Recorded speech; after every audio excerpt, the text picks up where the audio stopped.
What is going on, ladies and gentlemen? We are back with another week of the Quigley Podcast. And I'm going to be honest, I do think it is episode 16, and that is a straight guess off the top of my head because no, I did not check notes before I came into this intro, but here we are anyways. A lot of topics to cover. We do have a little bit of Halo stuff to talk about, more community focused, kind of getting into some events that have been going on and maybe going on throughout the coming weeks, coming months. And then, of course, diving into wider esports and gaming news. Recently just had the CDL Paris Major, a lot to talk about with that. Also, a big announcement. Today is the first as we are recording this. Huge announcement from PlayStation that happened this morning that I personally kind of want to dive into a little bit. But if you guys want to hear about all of those topics and probably a little bit more yapping in between, stay tuned for this episode. And hopefully, I will see you at the outro. What is going on, ladies and gentlemen? We are back with another week of the Quigley Podcast, and we are super excited to dive into a broader range of topics. For some reason, my co-host is looking at his camera like I might be chopping up a little bit. Maybe, I don't know, but I'm hoping everything looks okay. He's laughing. He's looking a little weird here. I do want to start with the question. With the question. Those weren't gunshots outside your house? They were not gunshots. It was a guy's muffler like backshotting. He like speeds up and down this road. I don't know. It's really dark out there. He does it this time of night every night. Does he just purposefully decides to take a stroll at 9:30 at night with his loud car to wake everyone up? I think so. The road I live on. And for anyone that knows why I say wake up is because, you know, where Banksy lives, there's a lot of old people there. So they're probably asleep right now. Like, let's be honest. The road I live on is like just a long straight road that cuts from inside of Myrtle to the complete other side of Myrtle. Okay. So he just takes it down that road. I was trying to dox you, but it's okay. You just doxed yourself. It's okay. It's a big city. Myrtle. That's true. That's true. Hey, you know, it's a big beach. Fun fact. Do you watch Good Mythical Morning? I used to. They live in they live in California, but they used to live in North Carolina, around where you live. Yeah, I was about to say that. I think they did. I don't know exactly where, but I think it was near here. And they vacationed almost every summer, Myrtle Beach. Can I say something crazy about that? And like, there may be people who like will kind of connect with this.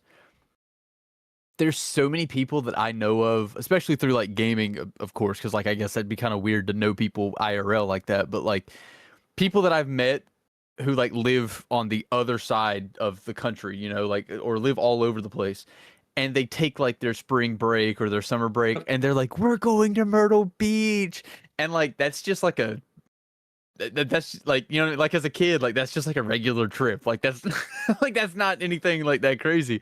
But I guess it's you know, like, right. I feel like for me, you know, you can kind of see that in anywhere. Like I think a crazy trip for me would be like going to like the West Coast. You know what I mean? Right. Where like there's probably people there who are like, yeah, that's down the street. Like, what do you mean? You know what I mean? So to each their own. I just think it's always funny when people are like freaking out about Myrtle Beach, and then I'm like, it's like not that far away. Like, and it's not that great. It's not terrible. It just if you know where you're going, it's good. I think because there are like, if you just go to like the tourist places, it's not going to be as good. I like think. Right. If you hit like the state park, or you know where you're going, like down towards like Merle's Inlet and stuff, and you're hitting that the marsh walk and stuff, it's a lot more enjoyable. To be fair, I hate the people in Merle's Inlet, but it's a lot more enjoyable than, I think the things around Myrtle Beach are better than Myrtle Beach. If you're from Merle's Inlet, we do not have a problem with you. Just saying. Another fun fact. We love you too. Another fun fact. Link from Good Mythical Morning, his father lives in Merle's Inlet and has a podcast that is called something from Myrtle Beach. Dude, we should have him on. We should. I'm gonna reach out to his people. We're gonna get him on the podcast. Link's dad. Oh, it's called Dispatches from Myrtle Beach. He does a podcast with Link, and he records from his house down here. What? Yep, Charles Neal, and so Charles Neal lives here. Dude. It's crazy, honestly. We should get him on. We should get him on. Could you imagine we get Charles Neal? I think it would be awesome.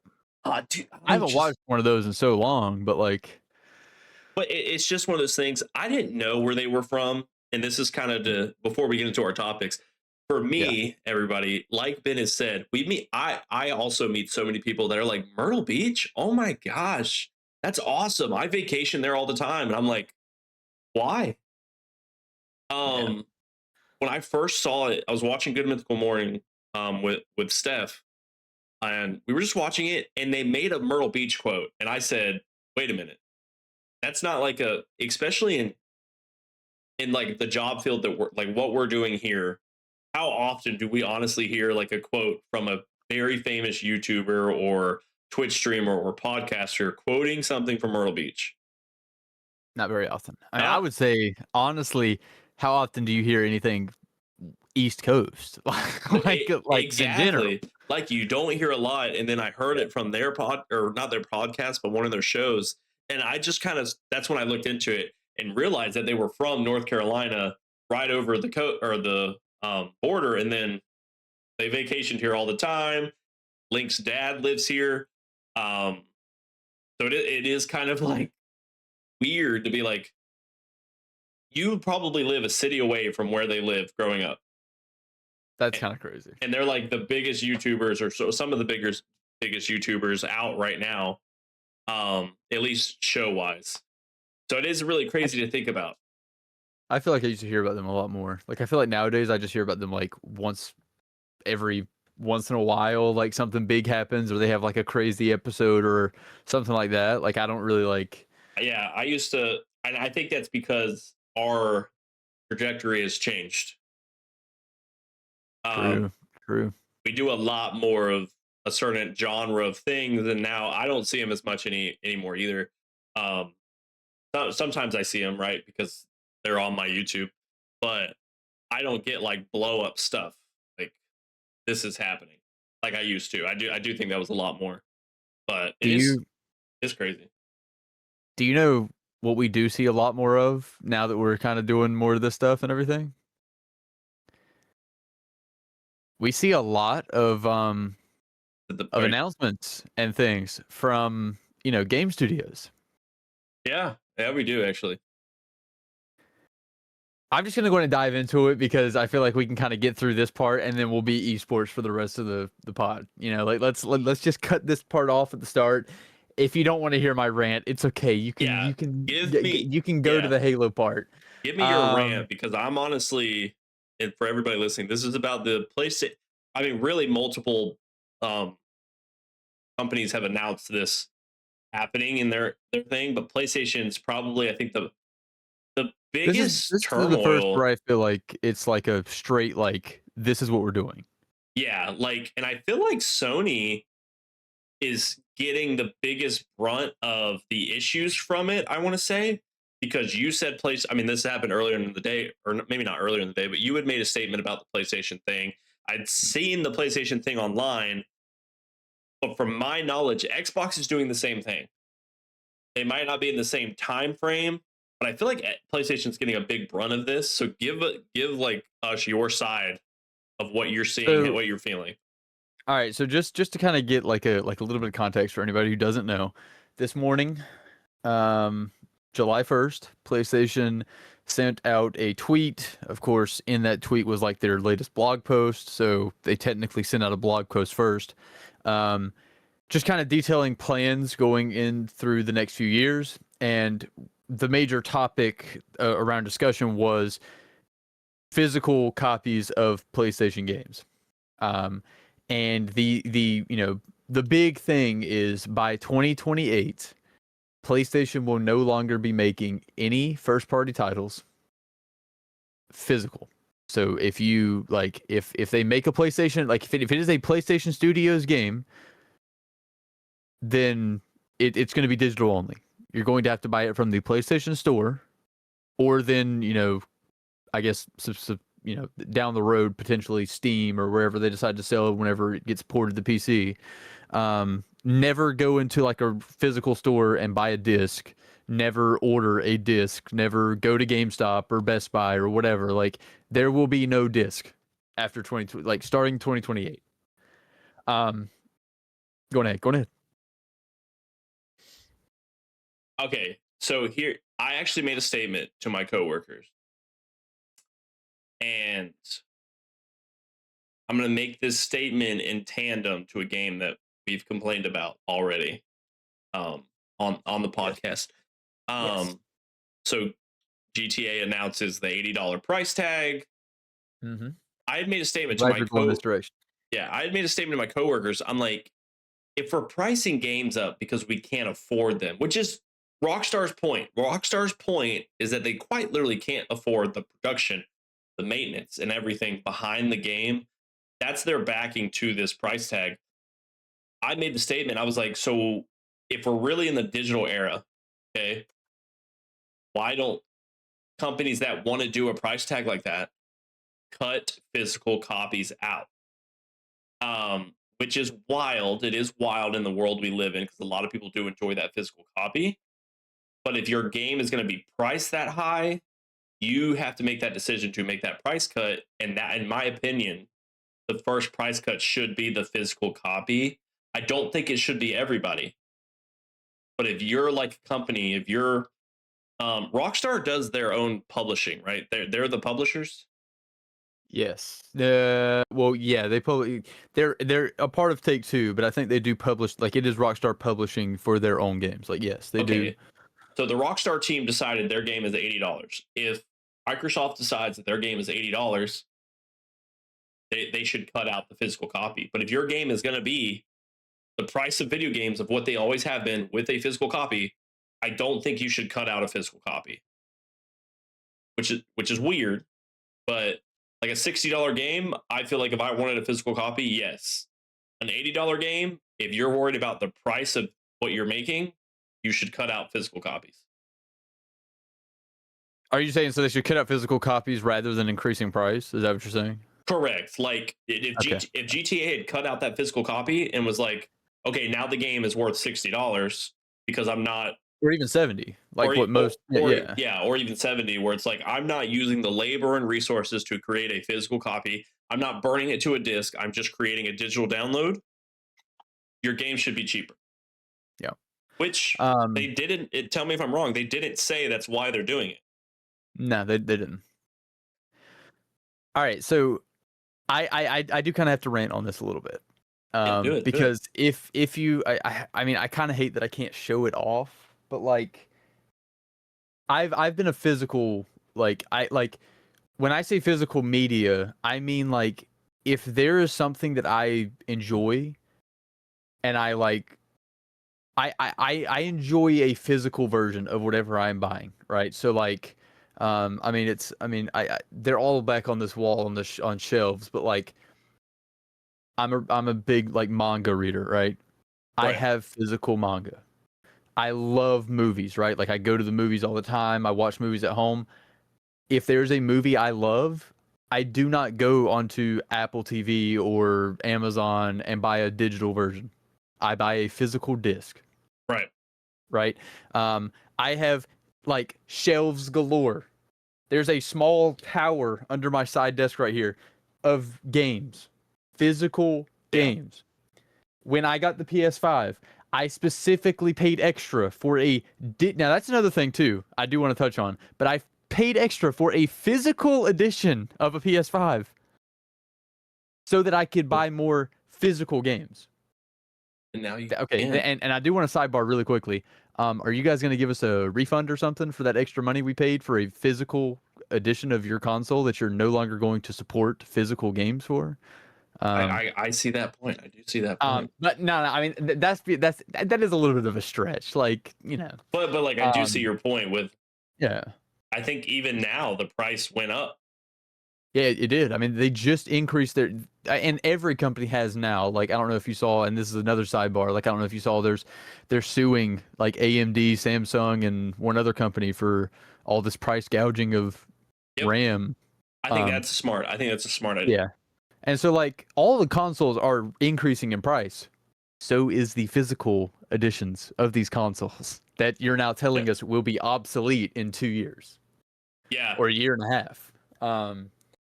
True. So okay, here's my first gripe. Because Okay. I have one or two, and then I do want to like explain why it's so important to me. Okay. First gripe is I I don't understand. Like you're saying with like the whole idea of like why, you know, because they didn't really give us a reason. Like it wasn't like a, hey, our games are becoming way too pricey to make. It's just a budgeting thing. We can't make, like, then at least there's an idea of like, okay, like you guys are either going to continue cutting back and making trashier games, or we're going to get physical. Then I have something to kind of weigh on the scale, right? Right. But here's the thing. Sony is currently cutting teams. Yep. Like left and right.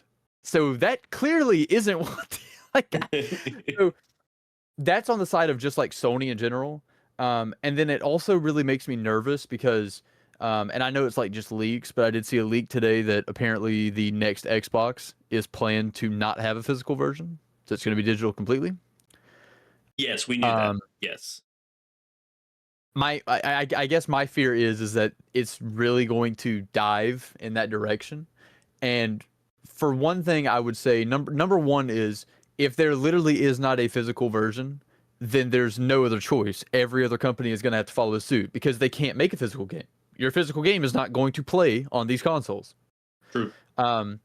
If they don't, then I think it becomes a decision, but I think it also becomes a very difficult decision because if every other company is saving money or choosing to not make physical, why would A company, B company, C company decide to be standalone and say we're going to keep coming out with physical games? You know.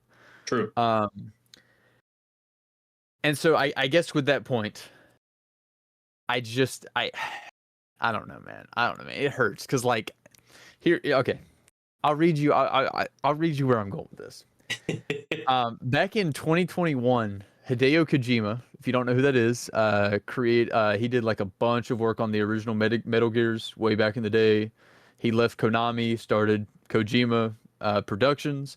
Now he has most recently created Death Stranding 2. He's got his new game OD. Very, very well versed, very like in the know of video game industry knowledge. Yeah. You know, this dude's been around. 2021, he tweeted, "Eventually, even digital data will no longer be owned by individuals on their own initiative. Whether there's a major change or accident in the world, in a country, in a government, in an idea, in a trend, access to it may be suddenly cut off. We will not be able to freely access the movies, books, and music that we have loved. I would be a have-not. That's what I'm afraid of. This is not greed." And so he retweeted that today after all this stuff came out.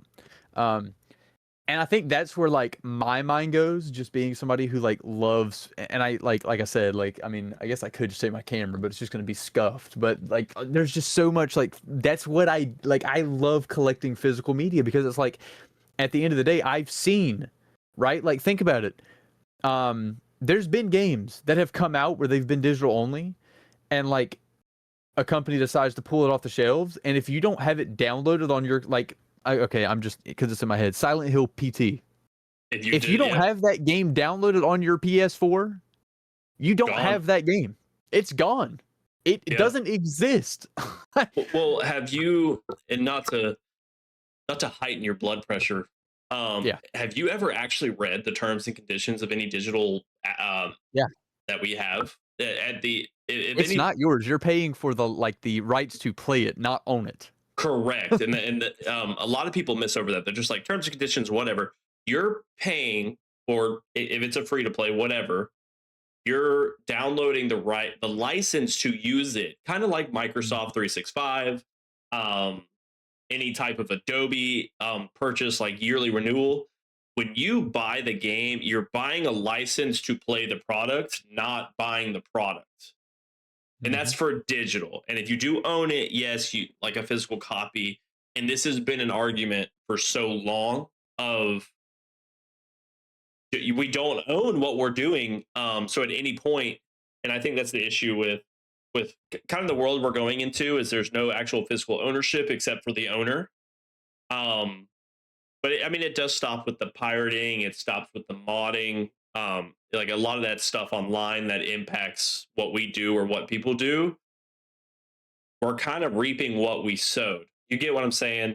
Is like we built, and not necessarily me and you, but like the world around us, so like our listeners and the people watching, everybody who was modding old PlayStations, old Xboxes, and old computer games just to be able to do something which went, all over the place. The people are just really just taking their product back and saying no more. And we're like I said, we're reaping what we sowed. Like we basically asked for this. And probably the worst time to happen, honestly, in such a dip. And like you said, there's so many layoffs. Um, if they pull the game off the shelves, it's gone. I mean, so many things that could happen right now, and we wouldn't even. Xbox could scrap Halo right now. Yeah. But yeah, I mean, we kind of reaped it. What we kind of asked for it. Yeah. And I think it is crazy to announce completely. Um, because like I said at the beginning, if you did it as a budgeting thing, then you're like GTA goes down to $70 instead of 80, and you only have digital. Just to add to that, I will say I just read the first few paragraphs here.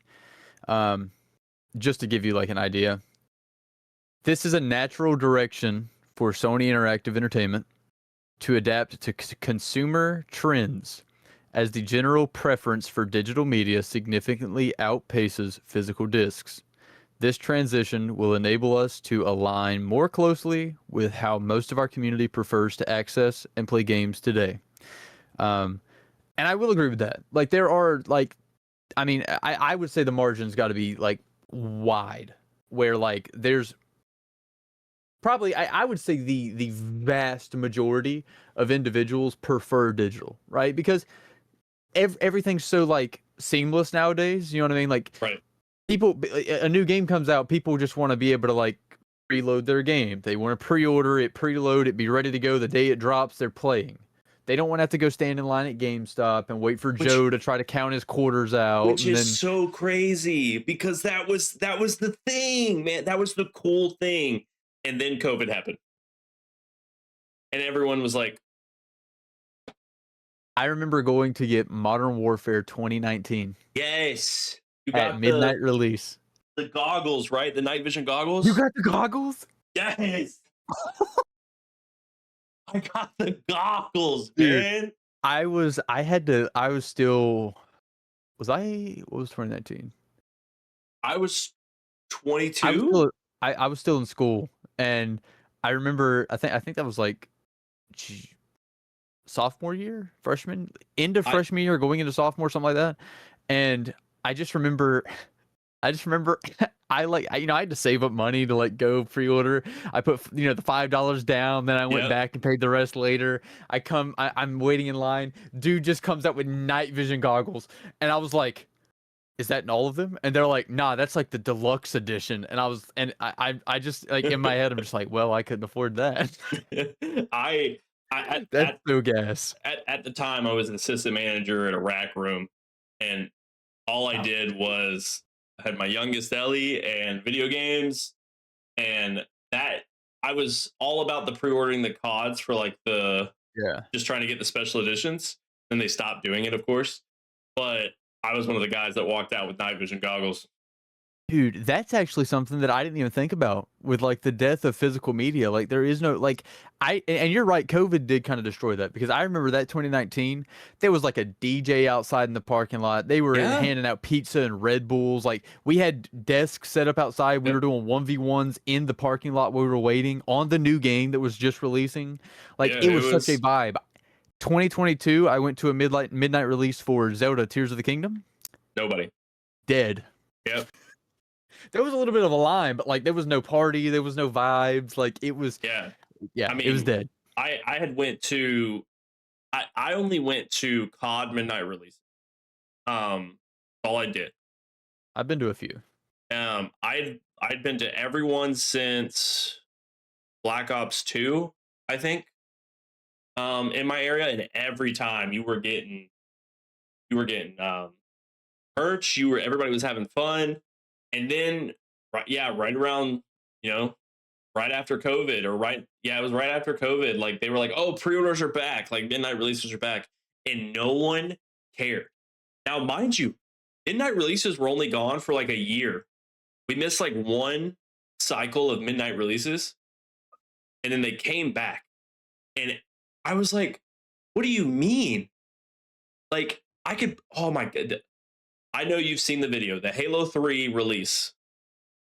There were parties everywhere. There were famous people going to buy the game.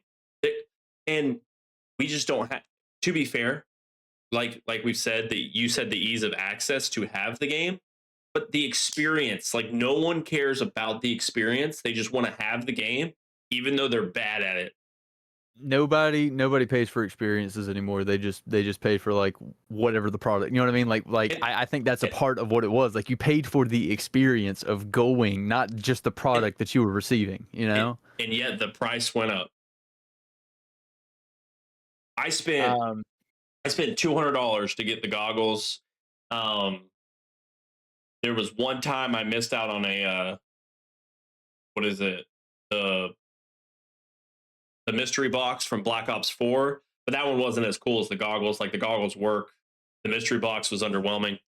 Um, there was literally a RC XD you got one year. mhm. That was Um, BO6, right? Like was most it? recently, I think there was one with BO6. You got an RC. Yeah. Yeah, but I think the one I'm thinking Um. about is RC XD pre-order, because I think the BO6 was small as I don't know what. Okay. Um, Black Ops 1 was like an RC car sized, like from the game. It was That's black, actually and then I think the Black Ops 6 one was like this small little thing.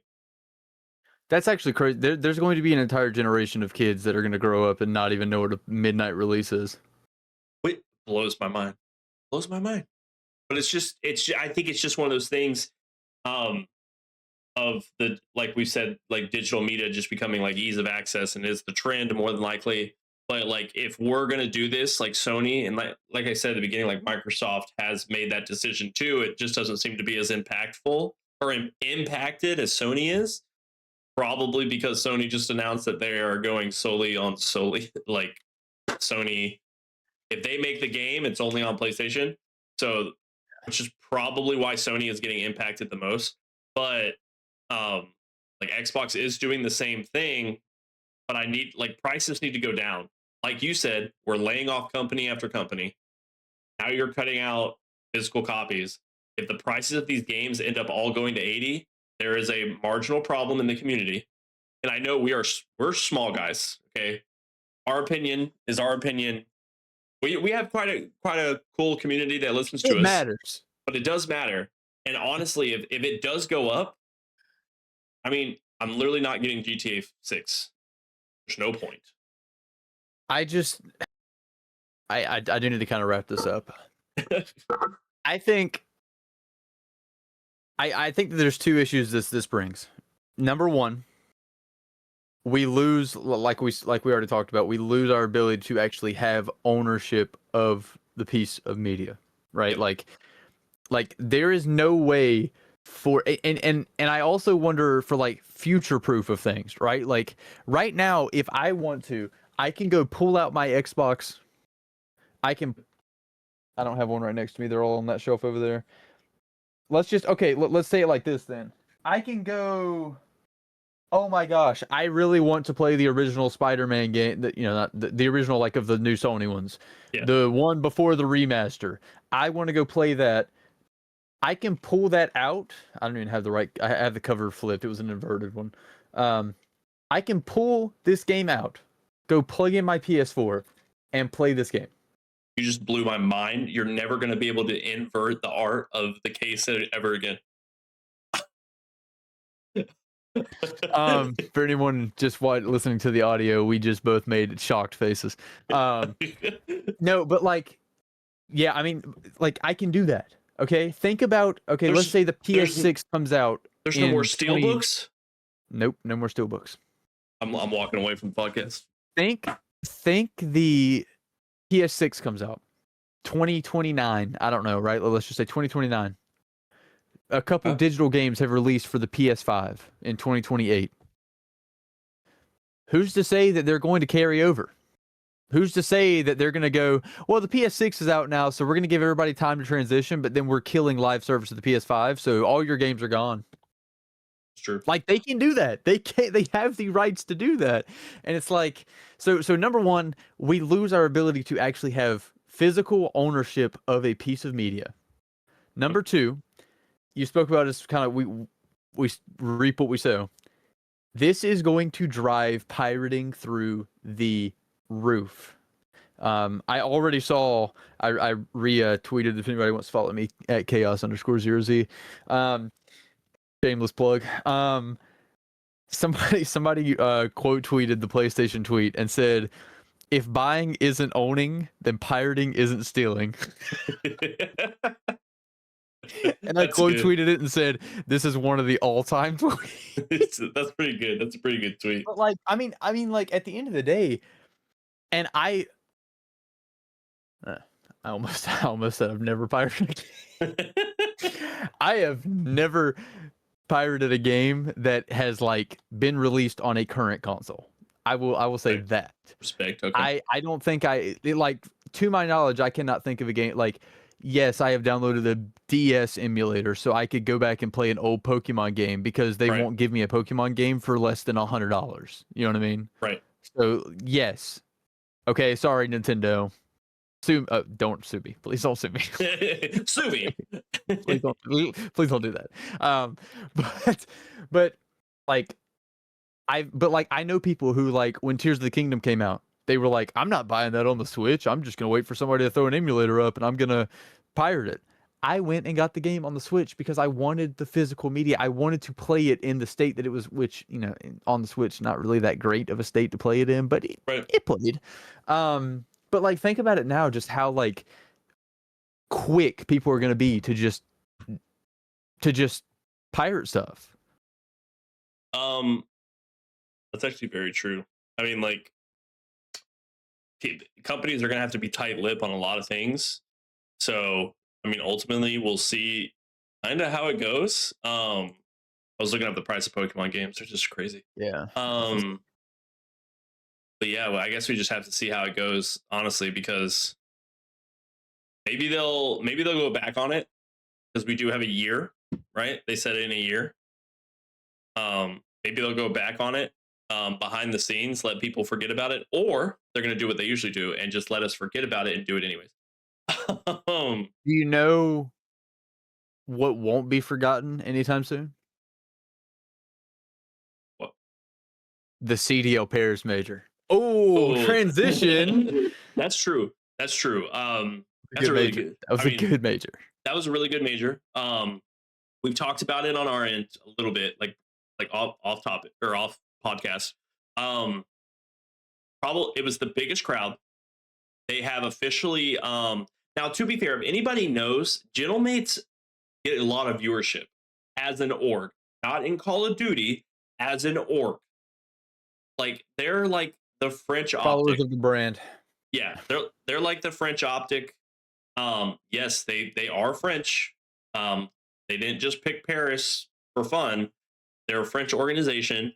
The owners are great. They're great people. But they are literally a good example for anybody listening to us is literally just a French Optic. Um, but I think their viewership is higher than Optic just because also nobody knows your viewership internationally skyrockets versus nationally. That's why certain YouTubers have gone so.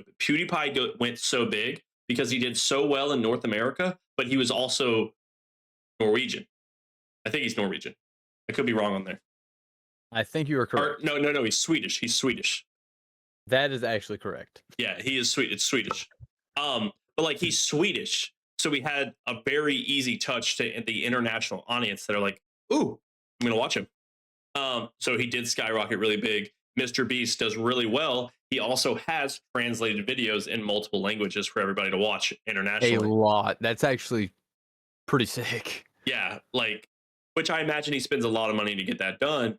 But international is so huge, which makes Gentlemates really big. Um, but they hosted an amazing event in Paris, had the biggest turnout crowd wise. So America, lock in. Um, and it had the biggest turnout viewership wise. They broke viewership records. They broke Optic viewership records. Gentlemates wasn't even in the finals. Yeah, no, well, I mean, they were top 3 and like a very great like tournament. Just like from a viewership perspective, I think it was. I mean, I watched a bit like throughout the weekend, like at different times. Right. Of course, I tried to pick up like the Optic matches when they were on. But then Sunday, I forgot like they were like crazy far ahead time wise. They started very early in the morning. And so I just opened YouTube. I see they're live. I was like, oh. So I go, no football on Sundays, so we throw on COD. I missed game one that day. I hopped in the living room on the couch, watched some Call of Duty. Man, it was actually like it was kind of like one of those atmospheric type things, like when the camera panned and you just saw the like crowd of just people, and it just like. I think that speaks volumes to the actual vibe of like the online viewership, because I would just go ahead and say it. Do you remember the Miami event a few years back when it was like the crowd was like 30 chairs in front of the stage? Yeah. It was but it was like talking about Cold War? I think it was Cold War.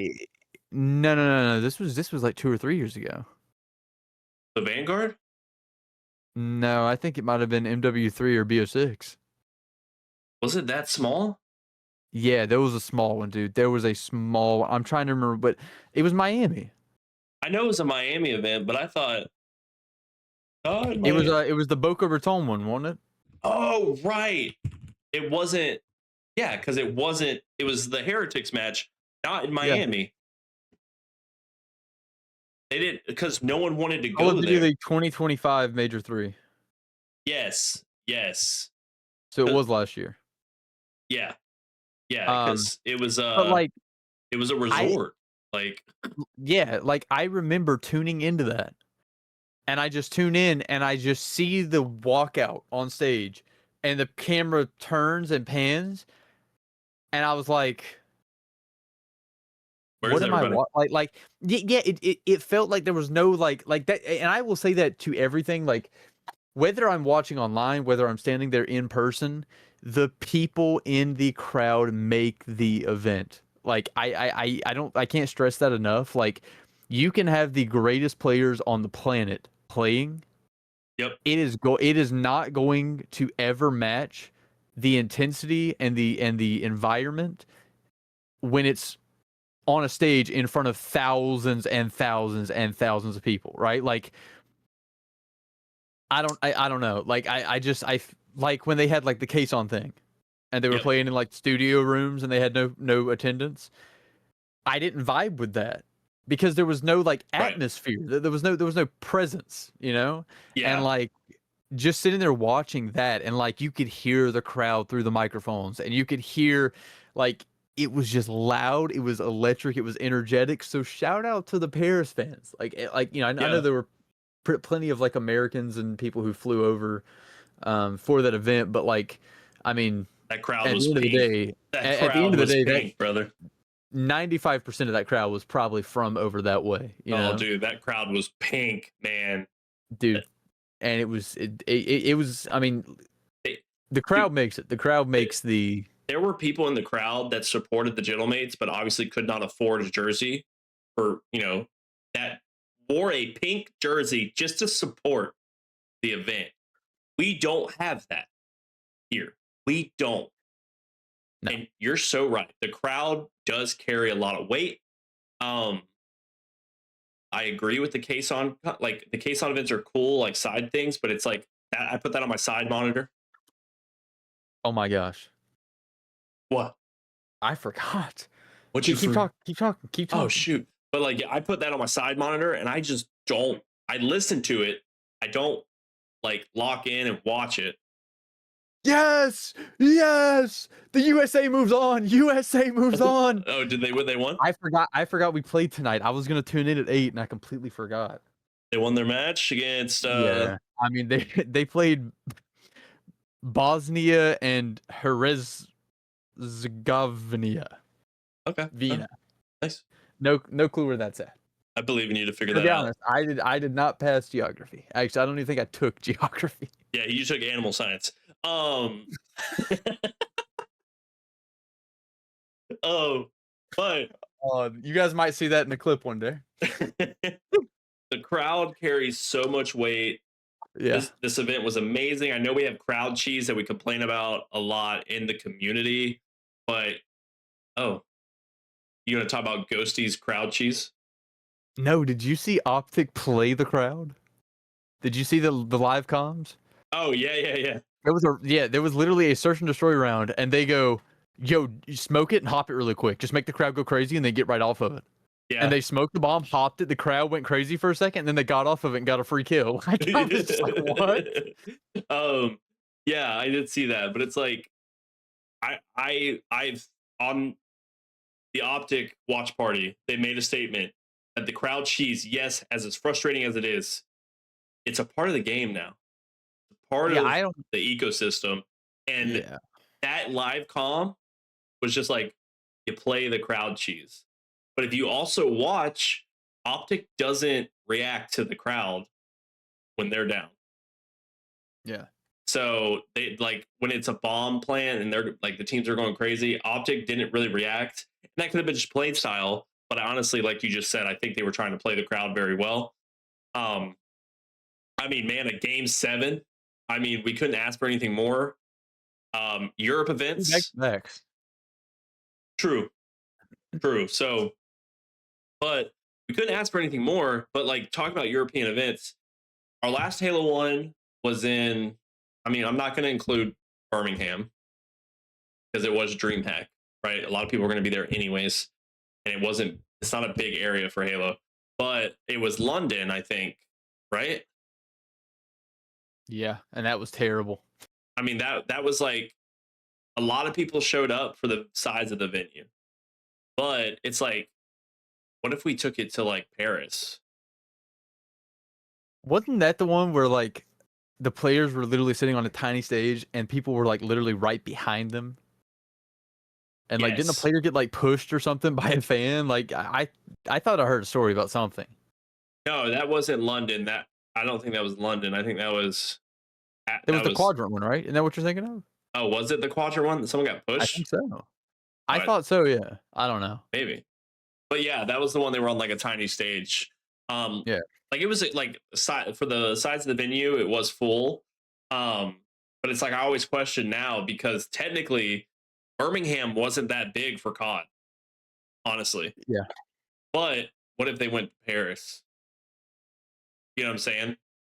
What Jake Lucky said he'd eat his own foot if COD Champs isn't at Paris next year. Well, so and this can be like the end of this topic as we go into some of the Halo things that have happened because the biggest thing that was stated about a European event is the cost. Yeah. Where does everyone live? America. They all live in America. They all live in Texas. This was on the breakdown or the Blank? No. Breaking Point, the Breaking Point podcast. Oh, okay. And they had Temp. Temp, God, old. Who else was it? It's Uh, Tactical Rab, Temp, and Attach, Zero. Attach. Oh, was it Tash was on? Okay. So yeah, I haven't seen Zero in a hot minute. I haven't either. But Attach is on, and they're taught. So Temp didn't go, and his team was at the event. He's the captain, or he's the coach for Bush. Bush.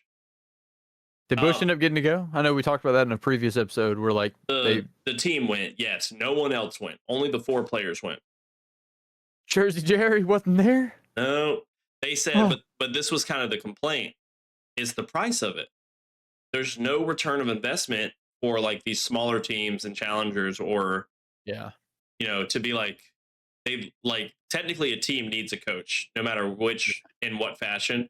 Like, they may not be used a lot for comms as they are in Halo, but could you imagine if we had a dedicated coach on our team that was like our kind of backbone to getting back into the motions, talking us through some things, and then we go to an event and they don't go because the org only has enough money to, or technically finances enough money to send the team, because going to Paris is not cheap. I can So only imagine. so it's like Bush, which is a very financially stable org right now, company. Yeah. They're not really, they're probably not like looking for money, honestly, but nobody went except the team. They didn't have their coach, which means they didn't have someone who could get them drinks and water while they were trying to get locked in. Um, which is like so crazy to me, but it's like the money. So like, how many Europe events will we get? Having 2 was crazy enough. But they did partner with DreamHack for 2 events this year. I think that was to save money, because getting sued by Optic isn't fun. Yeah. Yeah. But I forget that one. it's a conversation of, you're right. Like, I'd chew off my own foot to have a Paris event, because that was just amazing to see. I want to replicate it in America, but nobody from Europe's going to come to America. Just the same as we're not going to go to Europe. Yeah. I would say probably closest replication we've had would be like when Optic hosted Champs. Like that event was insane. And I think but the thing is, like, those events are just so one off because they don't put that much effort into all the events. Those events are like that because Optic does that. This event was like that because Gentlemates was like that. You know what I mean? Like, there are orgs who will do this. Not all of them are going to. I personally think, because it has to be an org funded thing most of the time, because CDL is a crapshoot of a company trying to do something that they think is true, but they shouldn't do it. If all the orgs, cough cough, Cloud9, step it up, came together and produced a champs, because there shouldn't be champs hosted by Optic Gaming, is insane to me. There was never a champs prior, like a world champs prior to that wasn't be like champs by MLG. There weren't majors hosted by orgs. And I understand the franchise aspect, but hey, you guys failed at that. Okay, this isn't football. So we gotta get out of there. So like, if anything's gonna work, all the teams need to pitch in. At least all the teams going and make an event.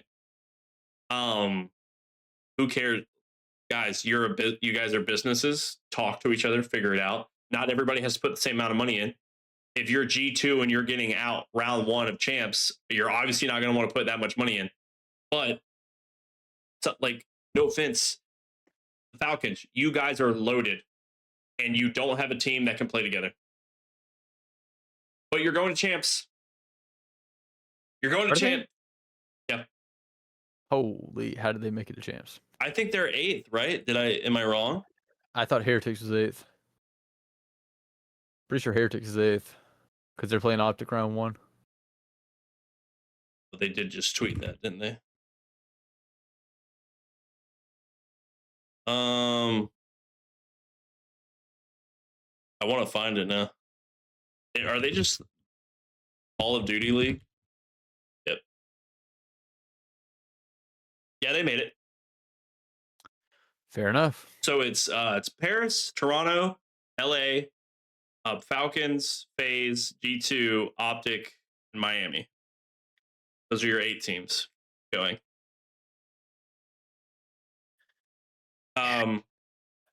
So yeah, Falcons did make it. I just hope Vegas slams. So that means Falcons were 6th.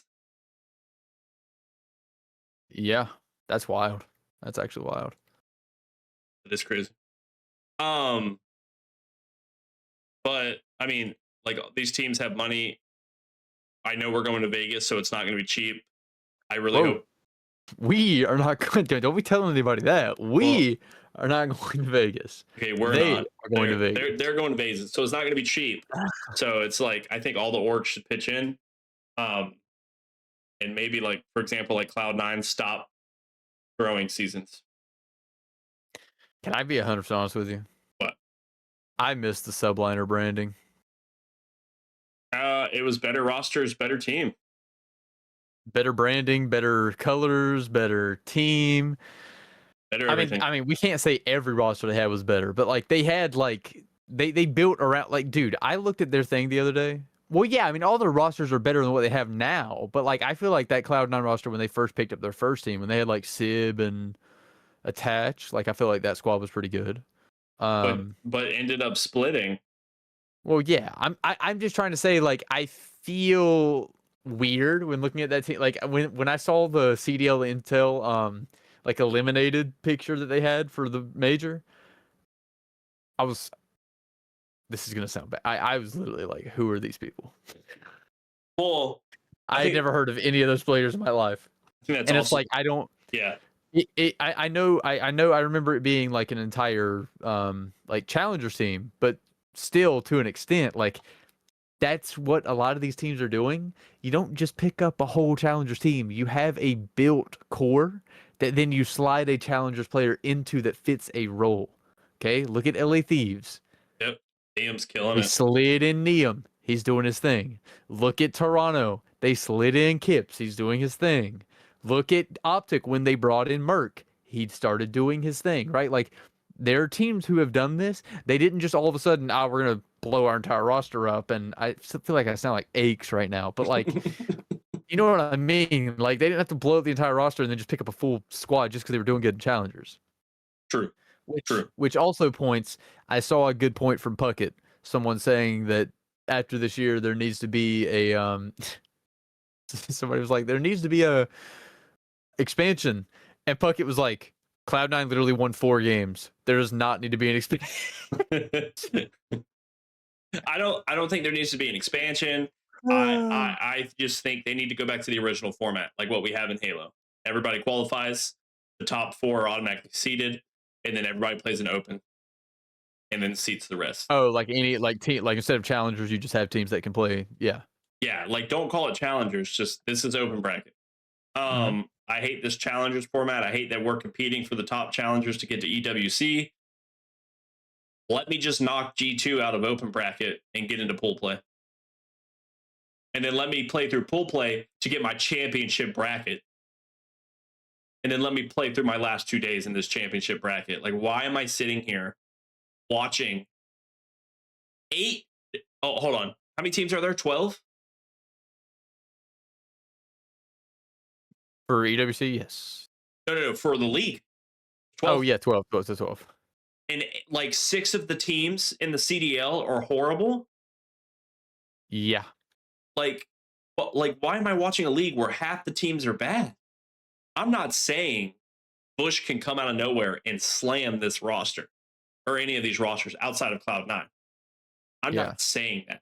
But, like, because the CDL is a different beast, but they have no opportunity to play them. They have no opportunity to improve, which is why the league is only a one-man show when it's like, who am I pulling up? One man. Like, it's not great. It's not. But It like, has not been a great time. if we didn't have open, we wouldn't have last shot. I mean, we probably would, but you know what I'm saying? Like, he played on Nada org into Yeah. fourth, and then got picked up and won champs. I mean, We let's just. I mean, I just want to see really quickly. Keep talking though. Like I do agree 100% with it's you. just we wouldn't have these players without open bracket. And now it quite no offense to Neum, no offense to Kips, no offense to I can't even like Merc. Who are these people? What presence do they have outside of challengers? Like, you're telling me I have to slam in challengers, and I'm not saying I'm better. Any COD people listening, I'm not saying I'm better than these people, but it's the aspect. If Scump was in open bracket, you knew who he was from the moment he played. The moment he turned 14 and he was able to play, he was in there slamming. Scrap was known for playing locals as a kid. Who's Merc? Yeah. So Who's Kips? I mean, Who's Ghosty? Like, who are these people? Except, oh yeah. my God, they're performing now in CDL, which I guess you can say that about Ghosty, but Ghosty's the fall guy. Um, but it's literally like, who are these Pretty sure he played people? COD, not Fall Guys, but Oh well, he's the well, he tried. I thought I was the um, dad. let's just look here. You ready? Yeah. I just want to point this out. Okay. Um, before I like make the big point, just to look at where the playoff qualification cutoff is, right? So, Huh? of course, for CDL, there's a 12-team league. Only top 8 make it to playoffs. Bottom 4 are cut off from playoffs or from champs, right? Right.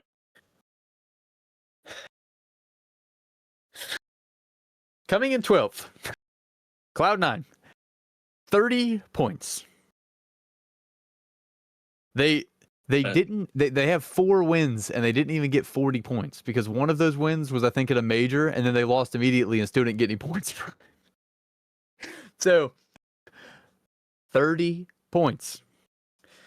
11th, Seattle Surge, 95. 10th, Boston Breach, 115. 9th, Carolina, 150. Now, that is where the cutoff is. 8th place, the next team that made it into playoffs, 235. That is almost a 100-point differential from the last place team in champs contending or contention to the teams that were cut off. Almost 100 points in between them. Now let's just look at this. Okay, between them and 7th, 5 points. Falcons come in at 240. Then between them and Rocker had 250. So 5 to 10 points in between. A little bit closer at that 8th through 5th spot. Koi kind of took over a little bit, 5th place. They get 290. They get a little bit of a breakout, but they had some better runs in majors earlier in the year. You see that, right? Like Yep. they're going to have a little bit of a higher standard there. But 5th through 8th, like overall, those aren't bad like point differentials between. They're pretty close. Yep. 5th to 4th, Gentlemates, 380. Once again, almost 100-point difference. Yep. 4th to 3rd, Vegas, 440. Not quite 100, but we're looking at about 60 points. Yep. LA Thieves, another 60. 2nd place at 500. And then Optic Texas in 1st with 575, which I do realize they were top 2 at every major, and then they won a major. That's, of course, they're going to rack up points. But the point being, there should be no planet where a team has 575 points and another team has 30. That doesn't make sense. That doesn't like statistically that almost sounds impossible for there to be a 12-team league and there be a team with 575 points and another team with 30. Yep. I mean, it's really insane. And I'm not mistaken, all top 4 have won a major, because we haven't had a 2-win major, have we? Yes, correct. It was Gentlemates Major 1, FaZe Major 2, LA Thieves Major 3, Optic Major 4. Yep. Top 4 all won a major.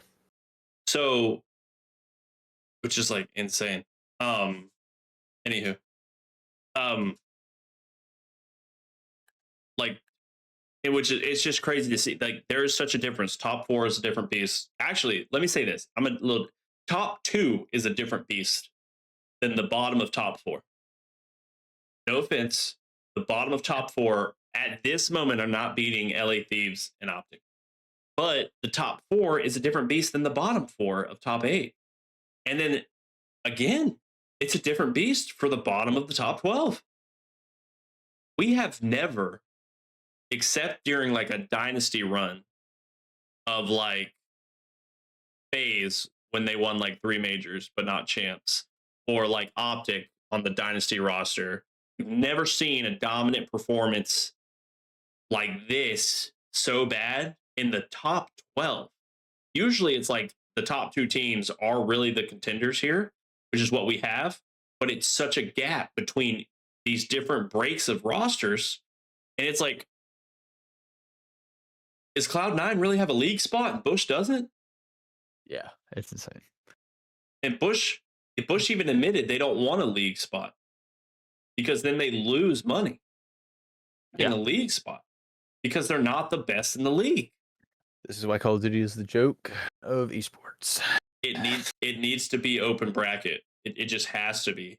And speaking I mean, we talked about it in previous episodes, and like anybody who this might be your first episode, go back. We there's titles, there's descriptions. You can see what we talked about in those episodes. Check Spotify, whatever. But like we've talked about it before, like Valorant did a really cool thing. I think we talked about it way back when they first announced all that stuff. Like, they have franchising now, but they also have a path to franchising.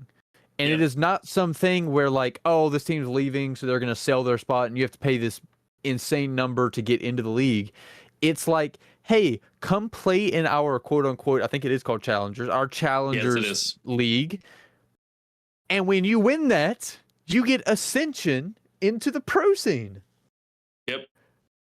And it's like, and there's been some really good teams who have ascended and made waves, made names for themselves, players who have come up and done crazy stuff in Valorant because it's a good format. It is a good format, and it should be used. Like, it honestly should be used. But speaking of good formats, let's dive into our last few topics here. Yep. Halo, we did have a LAN event, not a big one, right? But we had a call. I think this is where it kind of touches home to us. We had a college, Keiser. All of you know, we had Leo was on that team. Kind of blew our mind that it was kind of happening. But we had the Keiser LAN, it was 4v4 bracket LAN, partnered with Luminon for a prize pool. Luminon did have some rosters. It wasn't Luminon Gaming that was there, but it was like sub rosters.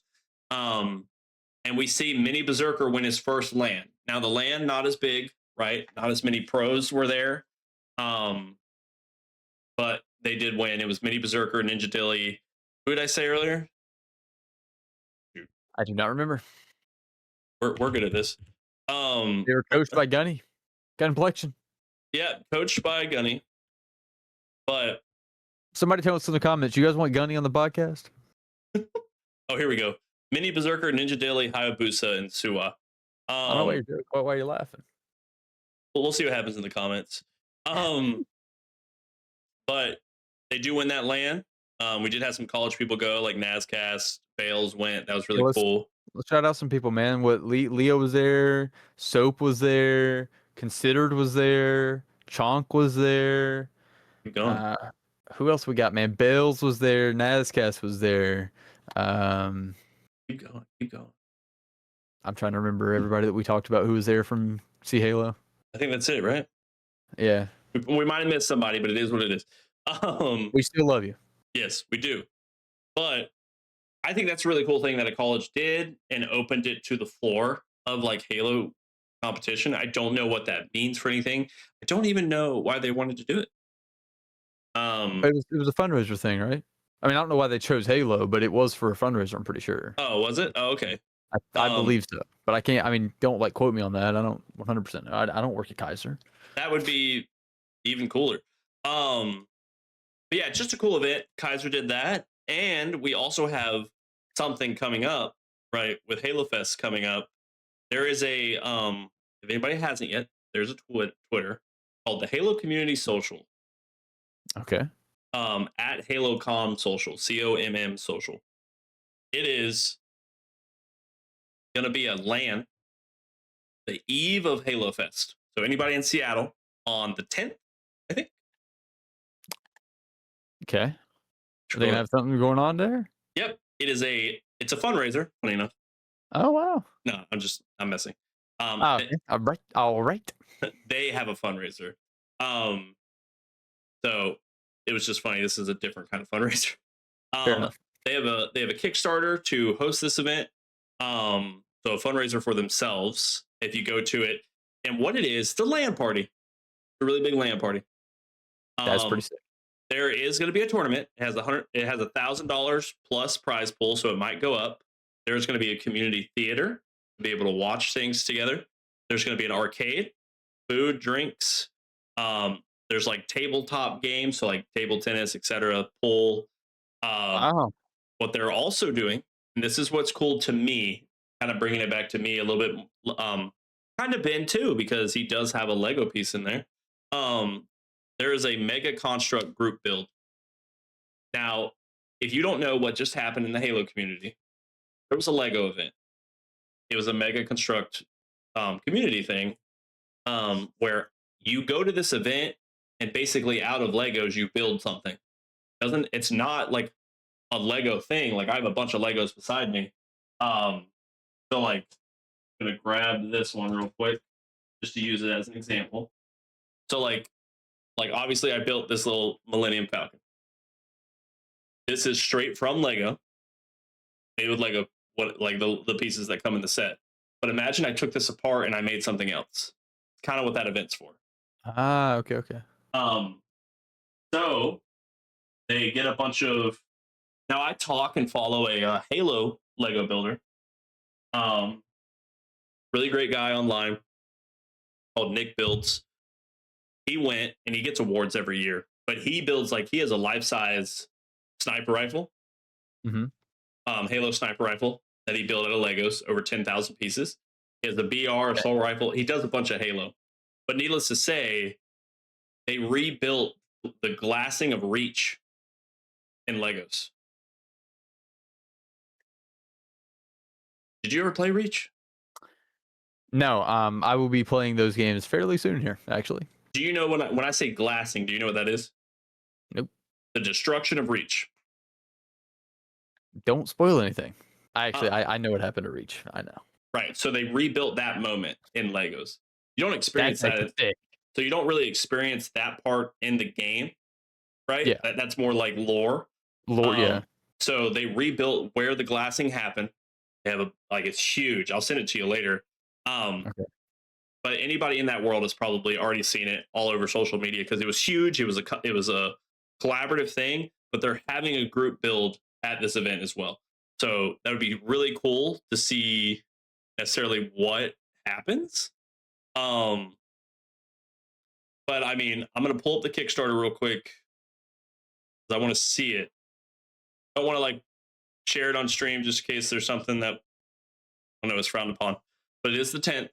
They are currently at $3,000. Their goal is 13.5. So it will be really cool. And I think they're really doing everything. I think this is the group, kind of like the Colorado group that does like Halo 2 lands and stuff. Mhm. So it's very exciting to see that happening. The Eve. So anybody going to Halo Fest, if you're listening to this, go back them up. Get that Kickstarter going. And go to the event. I mean, you might be gassed, but I mean, I think it's gonna be a really cool thing to happen. Halo wise, and then outside of esports, Ben, you might have heard me yapping before. We're getting a ranked update on the Oh 7th. yeah, actually.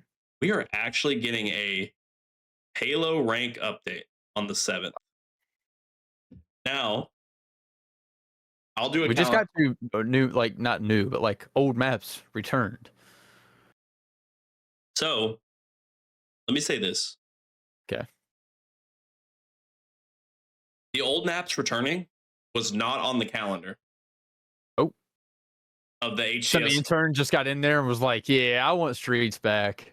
So like, I mean, if you watch my June calendar review, I don't have anything to talk about Halo update wise You guys because should check those videos out. By the way, they're great. there was nothing to like. I say it every video, like, hey, we don't have a Halo update yet.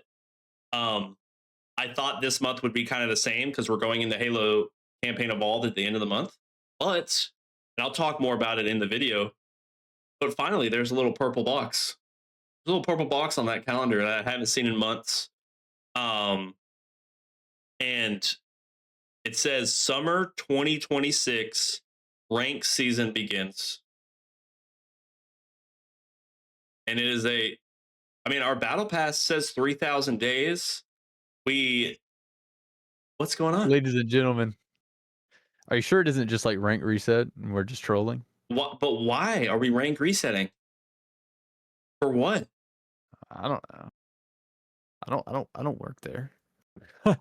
I mean, it could be, but I mean, it definitely could be ranked reset.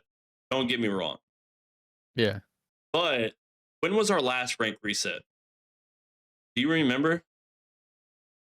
It's been a hot minute. It has been a hot minute. That's what I'm trying to like. I know it's been a hot minute, but I don't think in any of my calendar reviews, I started 2026. We've had a rank reset in 2026, have we not? Yeah, for sure.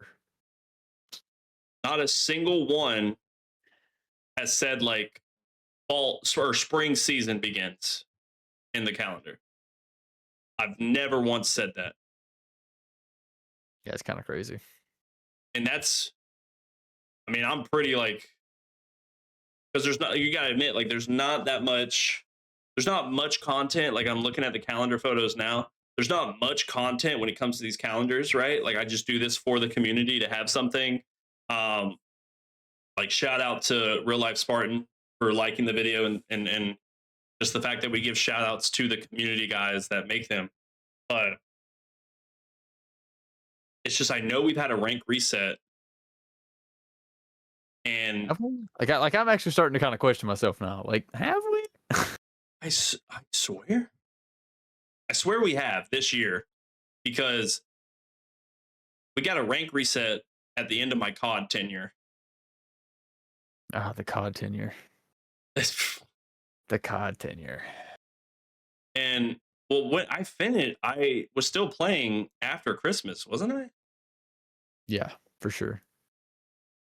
So that's where I'm like, because your camps was the same time as C Halo. You're right.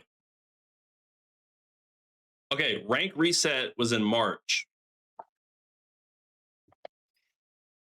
This one says rank reset now. Maybe it is just a rec, but like the July one doesn't say reset. It just says the season begins. I think it's just a reset, bro. But like, we're getting nothing else. Like, you just gave us. Why not wait to give us the maps during reset? No. Watch something just drop, and you're like, whoa. I mean, I'd be pleasantly surprised. Like, don't get me wrong. I just, you know, I'm just shocked we're getting a reset. I literally thought that would have been our last reset. Maybe not. So would I.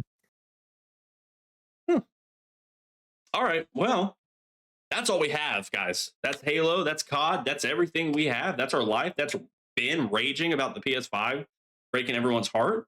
I mean, I have nothing else. You got anything, Ben? I don't think I do. Let's check the notes. Let's check the notes really quickly here. Let's Yeah. check the notes. Check the notes. Yeah, man. I got nothing. I got nothing. All righty. Well, guys, do follow us on Twitter, Twitch, YouTube. Definitely like the videos. Hope you guys enjoy them. We try to give everything we got. And hopefully we got some more content. We do have a video that I'm currently editing that I hope you guys will enjoy. So we'll see how that goes. But yeah, I mean, send us away, Ben. Ladies and gentlemen, like I said in the intro, hopefully we are catching you at the outro. We do hope you enjoyed this episode as much as we did, sitting here yapping about everything. Maybe go in the comments, spam hashtag save physical media. Don't do that. Nobody's gonna see it. It's okay. We'll see it actually. Do it for me. But yeah, we will see you in next week. This has been episode 16 of the Quigley Podcast. I gotta poop.